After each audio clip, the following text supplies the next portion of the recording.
जो बदनिगाहियां, बदफेलियां, बेशर्मियां, लिबास के साथ बेशर्मियां, बेहयायां, बेगैरतियां जो बढ़ रही हैं, और उसे जिस तरह एक ऑफिशियल अंदाज में लिया जा रहा है, कल्चरल अंदाज में लिया जा रहा है। अरे आप बताओ, जब आधा नंगा होना ही कल्चर हो गया, बदनिगाही करना कल्चर हो गया, गैर महरम औरतों से हाथ मिलाना कल्चर हो जाए, गैर महरम औरतों से गले मिलना कल्चर हो जाए, और जो इस पर अमल ना करे इसे बैकवर्ड कहा जाए, इसको बुरा कहा जाए। जब बच्चे और बच्चियां आपस में दोस्तियां करें, लड़के और लड़कियां आपस में दोस्तियां करें, और दुनिया भर में बगैर शादी के रहना, लिविंग रिलेशनशिप जिसको कहते हैं, कि बगैर शादी के सालों तक रहो, इससे बच्चे भी पैदा हो जाएं।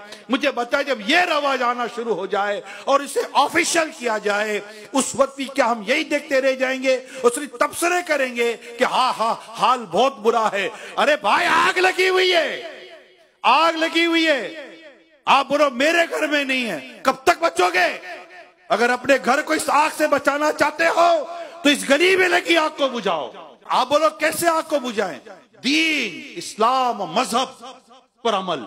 मेरा रब फरमाता है, या अय्युहल्लज़ीना आमनु उदखुलू फिस्सिल्म काफ़ा, ए ईमान वालों, इस्लाम में पूरे के पूरे दाखिल हो जाओ। हमारी खुशी, हमारी गमी, हमारी शादियां, हमारा खाना, हमारा पीना, हमारा पहनना, हमारा ओढ़ना, हमारा देखना, हमारा सुनना, हमारा बोलना, हमारा दोस्ती करना, हमारा दुश्मनी करना, जो कुछ भी है, शादियां करना, किससे शादी करनी है, किससे नहीं करनी, किससे दोस्ती करनी है, किससे नहीं करनी, क्या खाना है, क्या नहीं पीना, कहाँ जाना है, कहाँ नहीं जाना, किससे ताल्लुक रखना है, किससे ताल्लुक नहीं रखना, हमारी पूरी जिंदगी सर के बाल से लेकर पांव के नाखून तक, head to toe, due to इस्लाम होनी चाहिए, as per instruction of Islam होनी चाहिए, कुरान के मुताबिक होनी चाहिए।